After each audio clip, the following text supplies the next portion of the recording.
Bonjour Chantal Aubry. Bonjour. Vous avez été l'éditrice de Gabriel Witkop. Vous avez publié Grand Guignol et les Holocaustes chez Henri Verrier. Pouvez-vous nous raconter dans quelles circonstances vous avez rencontré Gabriel Witkop? L'univers éditorial un peu marginal dont Pauvert était le fleuron, Jean-Jacques Pauvert, l'éditeur chez qui j'avais travaillé préalablement, c'était une espèce de petit lieu topographique extrêmement précis qui était au bout de la rue Dauphine, dans le 6e, près du Pont-Neuf, et une rue qui s'appelait la rue de Nesle. Et la rue de Nesle, c'était en soi un petit univers où il y avait ou des soldats ou des éditeurs, enfin voilà, c'était vraiment...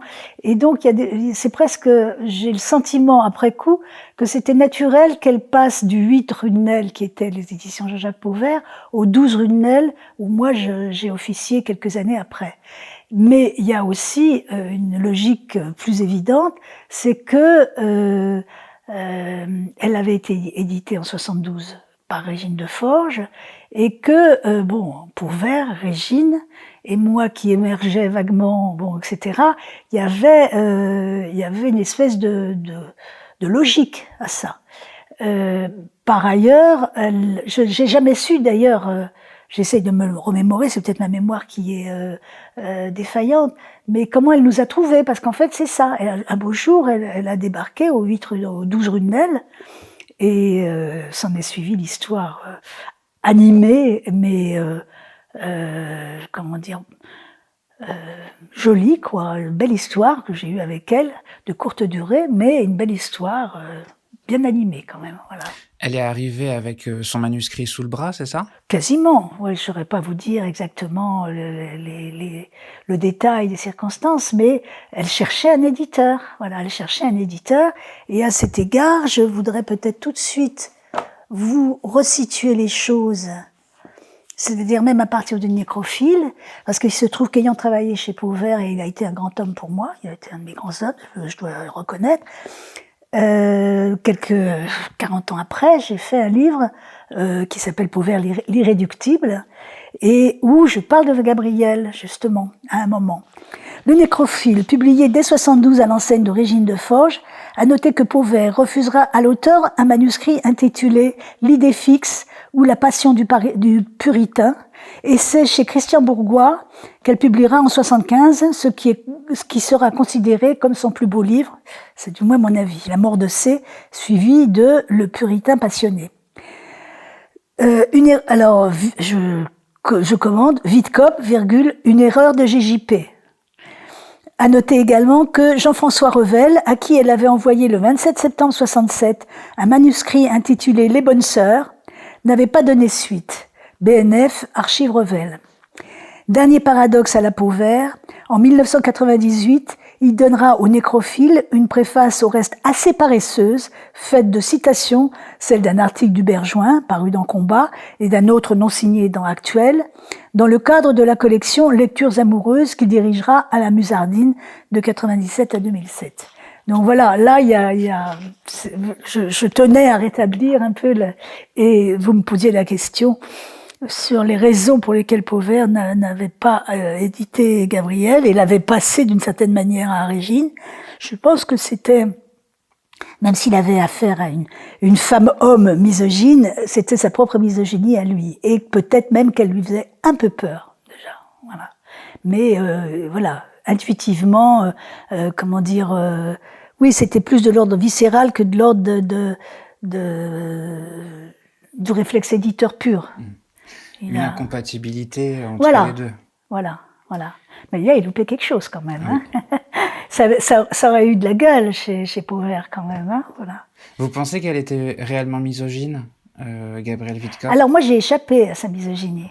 Et moi, elle a été toujours très chaleureuse et très adorable avec moi. En même temps, effectivement, je pense que j'étais jeunette et pas vilaine. Je pense qu'elle avait un petit faible pour moi. Mais si vous voulez, moi j'ai une vision contrairement à beaucoup de gens, j'ai une vision plutôt, pas apaisée du tout de Gabrielle. C'était quand même toujours sportif avec elle, mais j'ai toujours eu un bon rapport avec elle, voilà. Et même quand elle venait à Paris, elle était avec Justus. Et du coup, bon, ils sont venus plusieurs fois à la maison. D'ailleurs, à l'époque, j'habitais près du Trou des Halles, ce qui était encore le Trou des Halles à l'époque. Et il y avait un côté presque, comment dire, côté grand-oncle et grande-tante quand même un peu, voilà. Ils étaient très très chaleureux avec moi. J'avais un fils qu'elle n'a pas détesté. Et ils étaient très, voilà, tous les deux, ils étaient très très gentils avec moi, voilà. Est-ce qu'elle était ouvertement lesbienne Oui. Oui. Oui. Et donc elle présentait Justus comme son mari Oui, mais personne ne se faisait de cinéma là-dessus. On savait très bien que c'était comment dire, un tandem, quoi. Hein, mais voilà, c'était pas un couple, oui, bien sûr. Un tandem culturel Oui, et puis affectif, quand même très fort, très très lié. Justus était très vieux. Hein, c'était vraiment. Ils avaient 20 ans d'écart. Ah oui, c'était un très vieux monsieur. Et qui a été toujours adorable avec moi, je veux dire. Voilà. Mais elle et Justus, je les voyais aussi quand j'allais à Francfort. Et donc voilà, il y avait quand même une espèce de continuité dans l'amitié affective, enfin qu'on avait. Et j'ai même été chez eux à Bad Homburg. Alors justement, est-ce que vous pouvez nous décrire Oui. leur lieu de vie? Oui, j'ai justement quelque chose à dire qui contraste complètement avec l'image qu'on a de Gabriel. C'est que c'était un intérieur extrêmement raffiné, bourgeois, et de style, ce qu'on appelle Biedermeier. C'est-à-dire le Biedermeier, en Allemagne, c'est la période un peu parallèle à la période Louis-Philippe en France, c'est-à-dire le milieu enfin c'est après le Congrès de Vienne, 1815, et toute la première moitié du 19e siècle, et c'est un style extrêmement élégant, bien plus élégant que le style Louis-Philippe français. Et ils étaient meublés en Biedermeier carrément, et ils avaient un intérieur extrêmement raffiné et bourgeois, en fait. Oui. Ça contrastait complètement avec l'image que j'avais de Gabriel, quoi. Donc c'est drôle de le savoir, quoi. Elle a vécu, et aussi elle a vécu quand même assez longtemps à Bad Homburg, qui était donc une ville pratiquement collée à Francfort, enfin pas loin de Francfort, mais qui était aussi une ville thermale, et qui avait enfin c'était une très belle localité, Bad Homburg. Alors vous avez rencontré Irina via Gabriel? Oui, mais je peux pas dire que j'ai eu une relation particulière avec Irina. Simplement, je l'ai vue à plusieurs reprises, notamment dans de petites fêtes ou des choses comme ça. Mais on savait que elle avait Irina en tête, hein, à l'époque. Hein. Elle était très, très, très, très amoureuse d'Irina. Hein. Les deux femmes s'affichaient ouvertement? Bah, oui, parce que c'était un milieu quand même où on était entre nous un peu. Alors, je me souviens vaguement, mais c'est très très vague, d'une fête dans un lieu qui était près de la place de la Contrescarpe, où là, il y avait Irina et sa fille. Et voilà, et c'était normal, je veux dire que la liaison Irina et Gabriel était connue de tous. Irina l'occupait beaucoup. Hein, Elle en parlait en permanence? ouais. Elle était fière de cette relation? Oui. Mais en même temps, elle en souffrait, hein, déjà. Hein. Ouais. Pourquoi? Bah, lui courait après, c'était l'autre qui faisait la grande coquette, quand même. Oui. Puis Irina, oui. Plus perverse qu'Irina, on fait pas, hein. Oui, elle était beaucoup plus, oui, le grand mec, si je puis dire, dans la relation. Et non, Irina l'a fait beaucoup souffrir, je pense. Elle s'en plaignait? Non, parce qu'elle n'était pas le genre à se plaindre, mais moi je le déduisais, oui. Il y avait des chagrins d'amour, des... Oui, sa relation avec Irina n'était pas du tout ça a été flamboyant, et puis après, ça n'a pas été flamboyant si longtemps que ça, quoi. Est-ce qu'elle vous a parlé d'autres liaisons avec des femmes ou des hommes? Non, à moi pas. Non. Léonore Fini, jamais? Elle en a jamais parlé? Non, c'était déjà d'ordre historique. Oui. Au moment où vous travaillez avec elle en 76, Gabrielle, est-ce qu'elle avait une réputation quelconque, soit sulfureuse, soit un peu. Déjà? Un peu. À cause du nécrophile? Oui. Mais moi, alors, Tout le monde dit dans les interviews que vous avez déjà recueilli le nécrophile, ça a été le grand choc. Moi, pas du tout. J'étais passée à côté du nécrophile, bien que ce soit Régine qui l'ait édité, mais bon, ça m'intéressait pas. Hein, voilà. En revanche, je suis tombée raide devant La mort de C. Pour moi, ça reste le plus grand livre de Gabriel. Ça, j'avais une admiration éperdue pour ce livre, qui m'avait glacée en même temps, hein, qui était extrêmement dur à traverser. Mais pour moi, j'avais une grande admiration pour La mort de C. Donc j'étais très honorée qu'elle vienne vers moi pour proposer ces livres. Hein.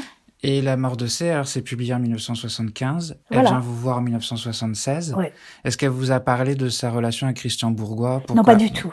Non. Mais c'était déceptif, forcément, puisque elle cherchait un éditeur après La mort de C, ce qui est quand même dommage, parce que là, ça aurait, honnêtement, je le dis, moi, ma toute petite maison, c'était peu de choses. Elle aurait pu continuer à éditer chez Bourgois, elle aurait eu une autre histoire. Mais nous, on a été un peu les marginaux de l'édition pour une auteure très marginale. On était, voilà. Mais c'était une époque où la marginalité se portait bien. Oui, les années 70. Voilà. Est-ce que c'était facile de travailler les textes avec elle? J'ai pas trop travaillé les textes avec elle. Et de toute façon, j'ai une grande admiration pour son écriture. Si son univers me bouscule, par contre, il y avait pas. Moi, je n'ai pas touché à ses textes. Hein. Les Holocaustes, c'est. Oh, oui. Oh, oui. Puis j'étais tout de même un petit peu admirative. Moi, j'avais, je sais pas combien d'années de moins qu'elle. Bon. Et vous avez été éditrice, donc c'était un travail, un rapport professionnel entre vous. Est-ce que ça a évolué d'une autre façon? Oui, c'était effectivement. Elle débarquait à chaque fois. Elle débarquait. Justus, c'était toujours dans le sillage. Et donc, il y a très vite eu un côté presque famille, en fait. Voilà, et elle était très chaleureuse avec moi. Je pense, effectivement, elle avait un petit faible pour moi. Ce qui l'a peut-être rendue, d'ailleurs, moins misogyne qu'avec d'autres femmes. Parce que moi-même, dans mon identité, bon, j'étais beaucoup plus jeune, évidemment, mais j'avais quand même une posture de femme... tout sauf soumise, quoi. Voilà, j'étais, disons que oui, je sais pas comment dire, mon genre était, voilà, était fluide, quoi. Oui. On va dire, voilà. Non pas que je n'étais pas lesbienne, malheureusement, sinon j'aurais peut-être eu une grande histoire d'amour avec Gabriel, mais je crois pas, parce qu'il y avait vraiment quand même le fossé des générations. Mais ça lui a plu, cette fluidité? Oui, je pense qu'il y avait quelque chose qu'elle percevait de moi qui lui plaisait, je pense, oui. Est-ce que vous avez senti chez elle une volonté de créer une sorte de mythe, de personnage littéraire avec des histoires qu'elle pouvait raconter? Elle n'avait pas besoin de jouer à la légende, elle était elle-même quand même un personnage tellement incroyable, mais qui débarquait toujours en compagnie de son vieux mari, entre guillemets. Donc il y avait, vous me faites caresser trouver quelque chose auquel j'avais pas réfléchi, qui est comment dire que elle avec nous peut-être avec nous, je veux dire, c'est la petite cellule éditoriale qu'on formait. Elle a pas eu besoin de jouer mais elle-même était quand même un petit peu une légende ambulante quand même, malgré tout. Hein. Elle arrivait, elle avait un abattage incroyable. Voilà. Bon. Oui, il y a une chose dont je pourrais vous parler, qui est aussi un peu en contraste avec la légende et ce que racontent en général les gens, c'est que moi, j'ai jamais eu de relation orageuse avec Gabriel. Ça a été vraiment, moi, mon souvenir de Gabriel, c'est un beau souvenir. Alors simplement, elle était envahissante, elle était possessive. Bon, ça, c'est ça qui me faisait peur plus qu'autre chose. Un côté un peu vampire. Voilà. Et donc là, moi, je me défilais, quoi. Hein. Et en fait, la fin de notre relation, c'est plus une espèce de comment dire, oui, de défilement, quoi. Je me suis, bon, puis j'ai arrêté chez Verrier, donc comme ça a été réglé. Moi, je garde qu'un souvenir chaleureux, hein, de Gabrielle avec ses extravagances, avec ce personnage qu'elle était, qu'elle nous offrait, certes. Mais voilà, je garde beaucoup d'affection. Mais alors, ce qui m'a amusé, c'est que justement, avant que vous n'arriviez, j'avais pas encore regardé l'enregistrement de Wallet. Et ce qui m'a frappé, c'est le lien d'affection qui s'établit entre cet homme et cette vieille dame. Et j'y retrouvais quelque chose. C'est-à-dire qu'elle aimait beaucoup l'éditeur ou la petite éditrice, en l'occurrence, qui lui donnait, parce qu'elle avait eu toujours du mal quand même à se faire éditer. Ça a duré jusqu'à ce que Bernard Wallet l'édite et là la sorte carrément, parce que moi j'avais pas du tout la surface pour faire. Hein, voilà. Et elle ne vous parlait pas non plus de sa vie pendant la guerre? Si, un petit peu. Mais j'en savais juste jusqu'à une certaine limite. Alors, ce qui est intéressant, c'est que vous avez depuis démystifié ou décrypté cette histoire de femme tondue. Et vous pensez que c'est plutôt elle qui se l'est inventée. Hein, c'est une hypothèse, parce qu'on une hypothèse. On ne trouve pas de preuves. À moi, elle l'a jamais dit. Voilà. Moi, elle l'avait jamais dit. Par contre, on savait qu'elle avait abrité Justus, que Justus était effectivement pas du tout nazi, et qu'elle avait eu quand même, elle avait eu des ennuis à la. Mais pour moi, voilà, c'est peut-être aussi que j'ai jamais réfléchi. Je savais qu'elle avait eu des ennuis quand même à la Libération, ce qui était quand même pas juste, mais je savais pas qu'elle avait été tondue. Ça, elle le disait. À nous, elle l'a jamais dit.